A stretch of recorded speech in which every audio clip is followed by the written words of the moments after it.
نحمدہ و نصلی علی رسولہ الکریم۔ بہت سارے ساتھی احباب پوچھتے ہیں جادو کے بارے میں کہ جادو ہو سکتا ہے، پہلا سوال۔ کیا جادو انبیاء پر ہوا ہے، دوسرا سوال۔ کیا صحابہ کرام سے ثابت ہے کسی صحابی پر ہوا ہو، تیسرا سوال۔ اور چوتھا سوال، جادو کتنی قسم کا ہے؟ پانچواں سوال، جادو کی علامات کیا ہیں؟ روحانی علامت کیا ہے، جسمانی علامت کیا ہے؟ پہلا سوال، انبیاء میں سے کسی نبی پر، نبی کریم صلی اللہ علیہ وسلم پہلے جادو نہیں ہوا۔ البتہ حضرت موسیٰ علیہ السلام کے مقابلے میں فرعون نے جادوگروں کو اکٹھے کر دیا، اور وہ ہوا یہ کہ اژدہا اللہ نے عطا فرمایا۔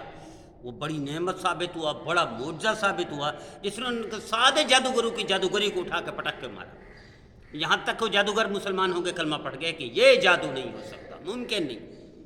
تو مسلمان ہو گئے، تو فرعون نے سب کو قتل کرا دی، وہ شہید ہو گئے، جنتی بن گئے۔ جو کفر تھے اسلام میں آ گئے، جو جہنمی تھے وہ جنتی بن گئے، جو دور تھے اللہ سے وہ اللہ کے قریب آ گئے۔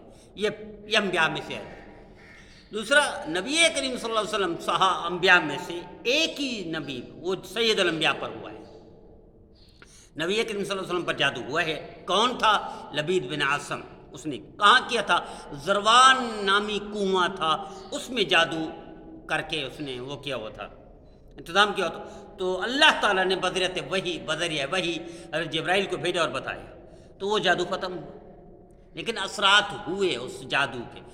تو اب صحابہ میں سے کسی پر ہوا، اللہ تعالیٰ نے اتنا قوی بنا دیا تھا ان کو، دیکھو اللہ نے کام لینا تھا، اللہ ہی اثرات ڈالتے ہیں، جادو بتاتے خود کوئی نہیں، اس میں بھی اللہ کی طرف سے اثرات ہے۔ وَالْقَدْرِ خَيْرِهِ وَشَرِّهِ مِنَ اللَّهِ تَعَالَى، یہ اللہ کی طرف سے ہوتا ہے، خیر و شر اللہ کی طرف سے ہوتی ہے۔ اچھا، یہ برائی، البتہ برائی کا اللہ کی طرف وہ نہیں کرتے، شر کا اللہ کی طرف وہ نہیں کرتے، بندہ ذریعہ بن جاتا ہے، چونکہ بندہ اپنی قوت۔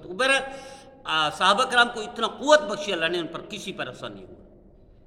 اسی طرح بہت سارے مقربین کاملین پر ہوا ہے جادو کا اثر، اس میں کوئی شک نہیں۔ تو جادو کتنی قسم کا ہے؟ جادو محبت کا جادو پہلی قسم، جدائی کا جادو دوسری قسم، تیسری قسم بندش کا جادو۔ یہ جادو کی قسمیں ہیں، تین قسمیں، اور یہ ہوتا ہے اور یہ ممکن ہے۔ علامت کیا ہے؟ جسمانی علامت یہ ہے، کالے یا لال نشان پڑ سکتے ہیں بغیر چوٹ کے، اور جسمانی دوسری علامت یہ ہے کہ بوجھل رہے گا، طبیعت میں سستی رہے گی، غفلت رہے گی، اور طبیعت کمزوری مسلسل کی طرف جائے گی، اور علاج کوئی کارگر نہیں ہوگا۔ تیسری علامت جسمانی طور پر جتنے علاج کروائیں گے ڈاکٹر سے، کوئی رپورٹ میں کچھ نہیں ہوگا، رپورٹیں کلیئر ہوں گی لیکن بیمار ہوگا۔ روحانی علامات کیا ہے؟ یہ تین علامات یہ ہے۔ روحانی علامات یہ ہے، ڈر اور خوف مسلط ہو جائے گا، وحشت ہوگی، پہلی علامت۔ دوسری، خواب میں نیند میں اٹھ کر بیٹھ جائے گا، چیخ مارے گا۔ اور تیسری، ڈراؤنے خواب آئیں گے۔ یہ علامات ہیں مین، جو بنیادی وجہ۔ اور چوتھی روحانی طور پر وہ یہ ہے کہ عبادت میں دل نہیں لگے گا۔ آپ اس کو کہیں گے اللہ کے گھر میں آؤ، وہ دور بھاگے گا۔ آپ کو کہیں گے نماز پڑھو، چھوڑ دے گا۔ آپ اس کو کہیں گے اللہ اللہ کرو، نہیں کرے گا۔ آپ کو کوئی وظیفے کرو، نہیں کرے گا۔ سب کچھ کرنے کے لیے تیار ہوگا، عبادت نہیں کرے گا۔ جادو کی گھریلو اعتبار سے بھی تین علامات ہیں،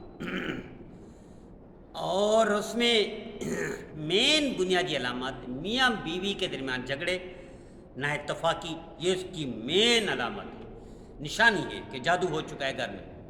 میاں بیوی اتفاق نہیں ہوگا، اختلافات ہوں گے، لڑائی جھگڑے ہوں گے، اور اس طرح گھر اپسیٹ ہوگا۔ گھریلو اعتبار سے دوسری علامت کیا ہوگی؟ دوسری علامت گھریلو اعتبار سے یہ ہوگی، رزق جو آئے گا وہ بے برکتی ہوگی، رزق پورا نہیں ہوگا، تنخواہ پوری نہیں ہوگی، راشن پورا نہیں ہوگا، پریشانیاں بڑھتی رہیں گی۔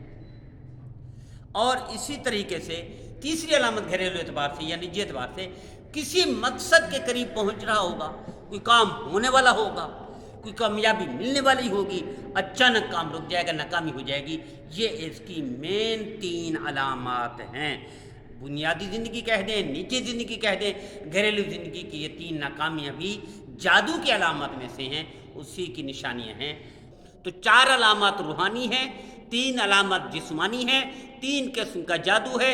انبیاء میں سے نبی کریم صلی اللہ علیہ وسلم پر جادو ہوا ہے، صحابہ میں سے کسی پر نہیں ہوا، اور انبیاء میں سے حضرت موسیٰ علیہ السلام نے ان کو تگنی کا ناچ نچایا، بلکہ یہاں تک کہ کلمہ پڑھنے پر مجبور ہو گئے۔ یہ ٹوٹل حقیقت ہے جادو کی۔ تو میرے بھائی میرے بہنیں جو پوچھتے ہیں تو یاد رکھیے گا، یہ آخری بات یہ بھی عرض کر دوں، ہر ایک پر جادو نہیں ہوتا۔ یہ علامت اگر ہیں تو پھر آپ جادو کا علاج کروائیں۔ علاج کیا ہے؟ آئیے بتاتا ہوں آپ کو۔ علاج یہ ہے کہ نبی کریم صلی اللہ علیہ وسلم پر جو آخری صورتیں اتری ہیں وہ اسی کا توڑ تھا، اسی کا علاج تھی۔ ہر نماز کے بعد آخری 3 صورتیں پڑھیں، ہر نماز کے بعد اللہ کے نام پڑھیں، کھانے پینے کی چیزوں پر فاتحہ اور آیت الکرسی پڑھیں۔ دنیا کا کوئی جادوگر پھر جادوگر نہیں کرتا، اگر جادو ہوا بھی ہے تو اس کے اثرات ختم ہو جائیں گے، اور ہر روز صدقہ کریں، چاہے 1 روپیہ کریں، یہ جادو ختم ہو جائے گا، موت تک نہیں کرے گا۔ یہ ٹوٹل حقیقت ہے جادو کی۔